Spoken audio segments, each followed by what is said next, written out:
Hi everyone, मैं Ashwin. I hope आप सभी अच्छे होंगे। वर्ड ऑफ द डे का ये सेशन नंबर 174 है और आज की हमारी पिक है वर्ड रेमिशन। आइए आगे की स्लाइड्स में इसी वर्ड रेमिशन को डिटेल में जानते हैं। पहली बात, ये जो वर्ड है इट्स अ नाउन रेमिशन। दूसरी बात, ये एक पॉजिटिव वर्ड है, इस बात का खास ध्यान रखें। रेमिशन is a very strong word, very positive word, आपके बहुत काम का वर्ड है। आइए पढ़ते हैं। द एक्ट ऑफ रिड्यूसिंग और लेसनिंग द इंटेंसिटी और सीवियरिटी ऑफ समथिंग।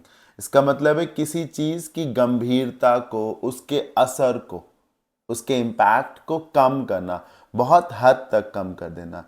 किसके इम्पैक्ट को? यूजुअली अ सेंटेंस, यानी कि कोई सजा। मान लीजिए किसी केस में किसी को 5 साल की सजा दी गई, तो जब रेमिशन होगा तो उसकी सजा को हो सकता है 2 इयर्स कम कर दिया जाए, अब उसको सिर्फ 3 इयर्स ही जेल में रहना पड़े। ये है रेमिशन का मीनिंग। टैक्सेस, लेट से किसी को 100 रुपीज़ की ड्यूटीज डिपॉजिट करनी थी, उसको कम करके अब 60 पे कर दिया गया। तो ये सहूलियत के लिए इस्तेमाल होता है, सुकून के लिए, आराम के लिए। अब किसी की सज़ा कम हो जाए, किसी को चार्जेस जो जुर्माना देना पड़े वो कम हो जाए, तो ये कितनी बढ़िया बात है, राइट। ये है रेमिशन का मीनिंग। गंभीरता को, इंटेंसिटी को, इम्पैक्ट को, सीवियरिटी को कम कर देना, बहुत हद तक कम कर देना। कई बार तो इतना कम कर देना कि वो माफ़ी के जैसे भी हो जाए। लेट से किसी को 100 रुपीज़ की ड्यूटीज जमा करनी थी, तो पूरा का पूरा ही माफ़ किया जा सकता है। रेमिशन का ये भी है। लेट से किसी को अगर 6 इयर्स की जेल हुई है, तो रेमिशन में कभी कभी ये भी हो सकता है कि उसकी सारी सज़ा माफ़ कर दी जाए। समझ रहे हैं ना? तो ये है रेमिशन का मीनिंग। एक और मीनिंग है रेमिशन का, वो पढ़िए। A period of time during which a disease remains less severe, inactive, and the patient seems to be recovering from his or her illness. जो रेमिशन वर्ड है ये बीमारियों के लिए भी होता है। कभी कभी कोई बीमारी क्या होता है ना, पहले अपीयर होती है, फिर उसका ट्रीटमेंट शुरू होता है। तो कई बार ट्रीटमेंट से बीमारी पूरी तरीके से खत्म हो जाती है और कई बार बीमारी दब जाती है। तो हो सकता है वो 6 महीने तक दबी रहे, हो सकता है 6 साल तक दबी रहे। जवानी में किसी को एट द एज ऑफ 40 किसी को मान लीजिए घुटनों में पेन हुआ, फिर उसने ट्रीटमेंट उसका करा लिया, फिर वो पेन उसको हुआ ही नहीं अगले 10 इयर्स तक, बिल्कुल नहीं हुआ।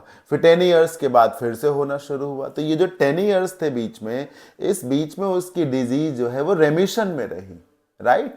बीमारी जब दबी रहे, वो कितना भी समय हो सकता है, और जब बीमारी दबी रहेगी तो पर्सन को क्या लगेगा कि वो जो है अपनी बीमारी से रिकवर कर रहा है या रिकवर कर चुका है। तो ये है रेमिशन का मीनिंग। अब मीनिंग तो मैंने आपको बता दिया, याद कैसे रखेंगे? याद रखने के लिए इसमें MISS एक रूट है। इसका मतलब होता है जाने देना, मूव करने से रिलेशन है, हटाने से, जाने देने से है। गौर करिए, MISS से ही सर मिशन वर्ड बनता है, लोग मिशन पर जाते हैं। इसी से मिसाइल वर्ड बनता, मिसाइल दागी जाती है। इसी से डिसमिस वर्ड बनता, डिसमिस कर देने पर एक पर्सन को भगा दिया जाता है।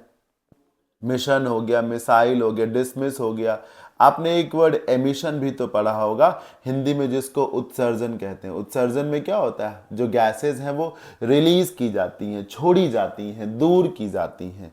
मेरी बात आपको समझ में आ गया होगा, राइट। तो MISS, इसी से सर ओमिशन बनता है। ओमिशन का मतलब भी रिमूव करने से होता है, हटाने से, दूर करने से। तो आप समझिए ना सर, किसी पर जो पाबंदी लगी थी वो पाबंदी हटा दी गई, किसी को जो 10 साल की सजा दी गई थी उसका कैप हटा करके कम कर दिया गया। तो ये सब रेमिशन का काम है, पॉजिटिव वर्ड है, इस बात का ध्यान रखें। एग्जाम्पल से और क्लियर हो सकता है। Wielding its power of remission, power of remission का इस्तेमाल करते, विल्ड का मतलब इस्तेमाल करते हुए, माफी का जो पावर है उसको इस्तेमाल करते हुए, the state has reduced the death sentence awarded to a 50-year-old lady to life imprisonment। आप यहाँ reduce करके commute भी कर सकते हैं। commute का मतलब ही बदलना होता है। लिखा है कि स्टेट ने अपनी पावर ऑफ रेमिशन का इस्तेमाल करते हुए एक 50 साल की बूढ़ी महिला, जिसको डेथ सेंटेंस दी गई थी, मतलब मौत की सजा सुना दी गई थी, तो उस सजा को बदल करके लाइफ इम्प्रिजनमेंट कर दिया है कि आजीवन कारावास रहेगा। आप ही बताइए कि मौत की सजा ज्यादा कठिन है या आजीवन कारावास की सजा? मौत की सजा, तो उसको कम ही तो कर दिया गया कि अब मौत की सजा नहीं होगी, इसी को रेमिशन कह दिया जाएगा। एक और example, her disease has reappeared after being in remission for almost 5 years। उसकी बीमारी 5 साल तक के लिए लगभग रेमिशन में रही और उसके बाद फिर से अपीयर हो गई, फिर से उसको वो बीमारी दिखने लगी। ये डिजीज के लिए हो गया, ये पनिशमेंट के लिए हो गया। अब इसको देखिए, the company has lost a great deal of business. Company को बिजनेस में बहुत ज्यादा नुकसान हुआ है। अ ग्रेट डील ऑफ का मतलब है बहुत ज्यादा नुकसान हुआ है। And is now seeking रेमिशन in taxes. अब जो कंपनी है वो टैक्सेस में, ड्यूटीज में रेमिशन की मांग कर रही है या उम्मीद लगाए है कि सरकार की तरफ से कुछ रियायत दे दी जाए, आराम दे दिया जाए। Synonyms, respite, abeyance, suspension, abatement, revocation, exemption या रिप्रूव। ये कम करने के लिए है।